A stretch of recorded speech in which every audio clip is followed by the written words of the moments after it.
maanta fasax baan ahaa markaasaan waxaan yaro gaadhay suuq yaro halkan oo agtaydoo adigu cabaar aan u lugeeyey ilaa 20 daqiiqa aan usii lugeeyo waxyaala yaryar baan silaa kasoo iibsay laakiin sida kalena maadaama fasaxa waan iska warwareegayay marka inan yar baa iga soo horbaxay waa inan yaroon siri waa ilaa 15 jir 16 jir 17 jir 18 jir hadduu u bato dee yaro fiiqfiiqan oo maaragtay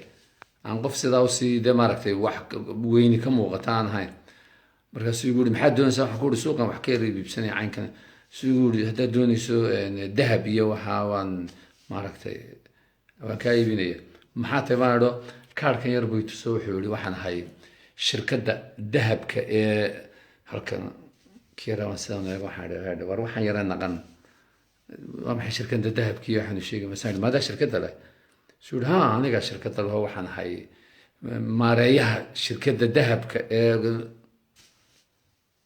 marka de aniguna maadaama aan fasax iska ahaan shaqo hayn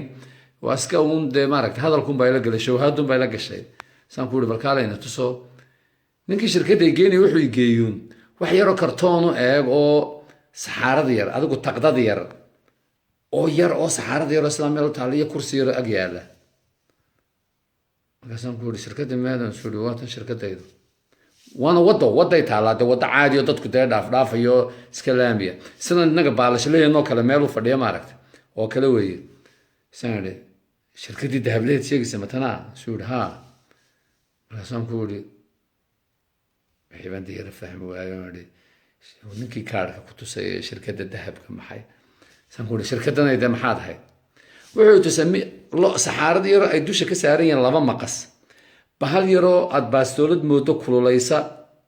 oo sida bilikeyga dab ka soo baxayo soofa yar halkan agtiisana waxaa yaalla 2 caagadood oo yaryaroo biyo ay ku jiraanoo wuxuu igu yidhi waa iced waa wax chemical oo kale iced haye oo markaa shirkaddan aad leedahay ha dee wixii baa yara mari la shirkaddii iyo taqdadan yara meesha taalla haye wuxuu igu yidhi walaalkay ayaa dukaan dahab la meeshan kule agtayda oo iga fog haye isagaan la shaqaynayay sanad واي marka sanadka la shaqeeyay in lacag urursaday ayaan de kala baxnay oo nidhi anigu shirkad baan furanaya marka dad waad malayn kartaan walaalkaayo dahable laho dukaan dahable leh oo intaad muddo u shaqeysay ad lacag urursato tiri waynu kala baxaynaa shirkad baan furanaya anigu waan ka tagay san ku yiri marka de maxaad ka qaadatay $80 xibaadana warade waxaan ninkan ka hadlaya walaaladan iyo waxaan kala baxay hadana $80 una $80 ha marka shirkaddan furataha bahashan kululaysa buu yiri baastooladan yar dabka kululaysa Dubai baan ka dirtaa $40 baa la soo siiyay waxaan kalena waa dollar iyo nus dollar iyo waxaan dhaamin iyo chemical kan soo iibsada buu yiri min $10 haye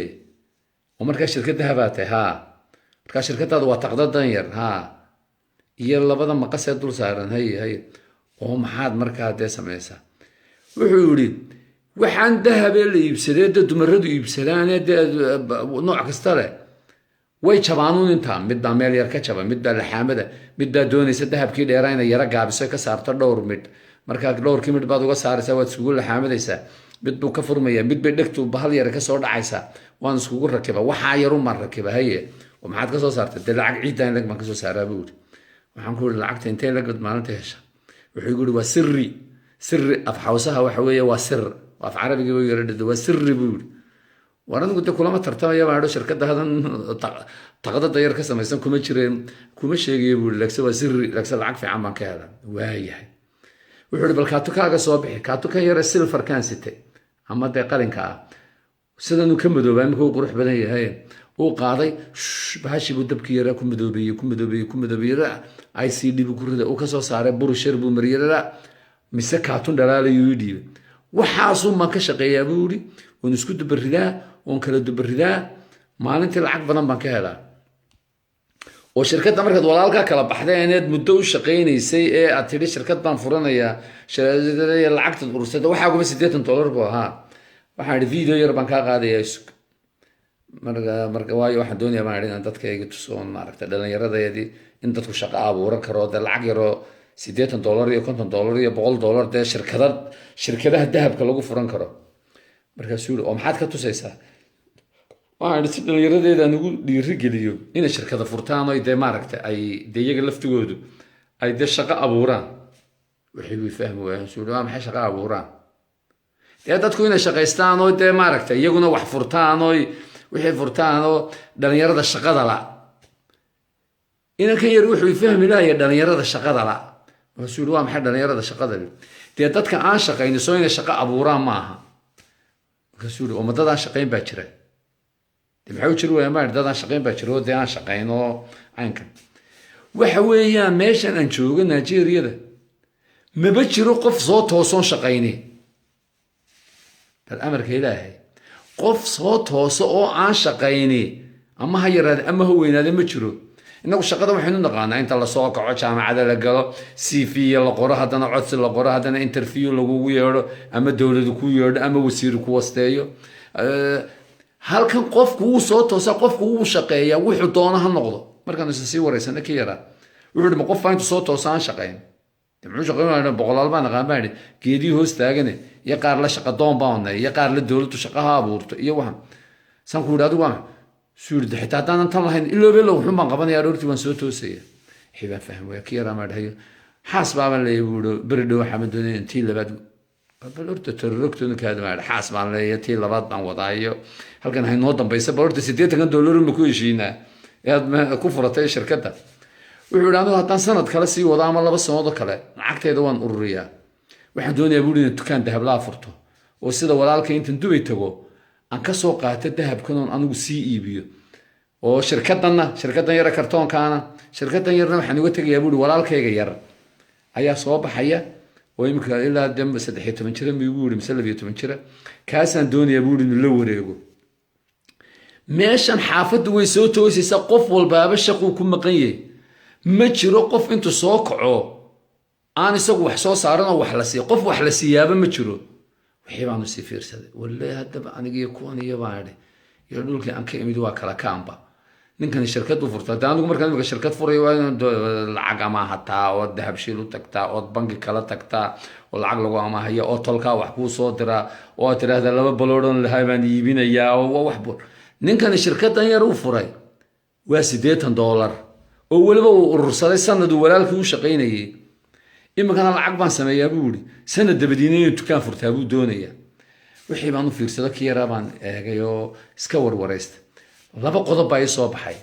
horta qofku hadaf buu leeyahay waxa la yaabay waxaan yareen naqan ee kartoonka yar dul fadhiya ee la dukaan dahab laan furanaya aniga eegan day wax isbidaya islaamka waxbaad haysataa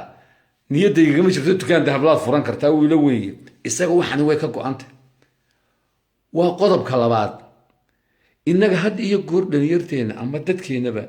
tashuush badan baa kugu furan 5,000 oo meelood dadka furaysa mar waxaad ka fakaraysaa siiraayo mar waxaad ka fakaraysaa dawladda mar waxaad ka fakaraysaa wax kala dhacay mar waxaad ka fakaraysaa xisbi mar waxaad ka fakaraysaa mid aad xalay ku muranteen Facebook mar waxaad ka fakaraysaa mid kale mar waxa kugu taagan hadal mid kugu yiro isleeda goor aad u jawaabtid dadkan waxba kuma taagna wax yar baa maskaxda ugu jira wixii saa yar buu doonayaa inuu kaga dhaliyo wax sida u sii ridan ma waxaan sida markaa dadkeenu hadduu waxan yar yar oo kala samaysto doorta dadku iskaba noolaan laha kaatokeyga bilaash buu ugu sameeyo dhalaaliyo de wuxuu qofka kale inuu dhalaaliyo maxaad ka qaataa maari de wax yar oo aan silida malaha waa beesteen ayuu sheegaya waxaas u maandeys u geegeystaa buu galabta lacag fiican bay noqotaa meel baan dhigtaa 2 sano dabadeed haddaad wadankan ku soo noqoto buu أنا تكان ذهب لا بعدين ما نسى ولا واحد ماشان 10 بالغ برانية بل إيربان دكتور سياوان دكتور دوبي شركة دان ذهب لها وين كان يرليه بل داوي شو ناكس.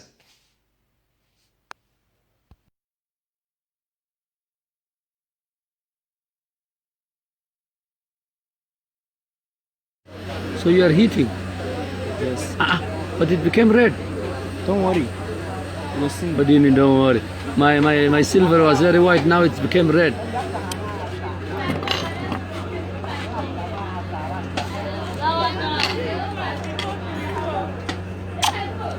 Oh! You put it there? So it will become clean. Have you seen it? Yes. Wow, it's hot. It's not hot.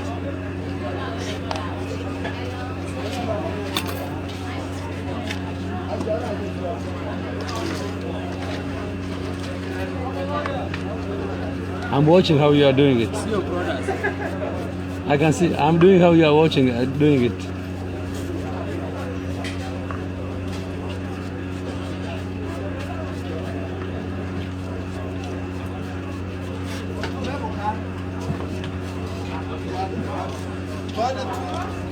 I know the guy, bro. Wow.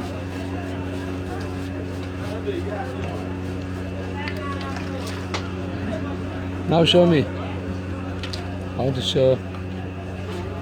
Bring it to my clinic.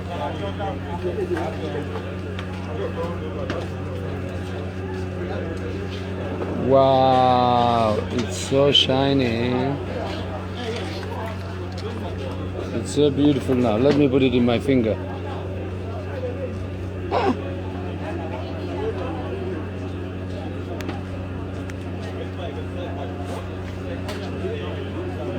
Wow.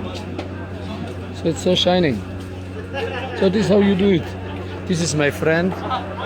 He is the goldsmith man. He repairs all the gold in the city. And this is his company. This company is called, what do you call? Goldsmith here. What's your company?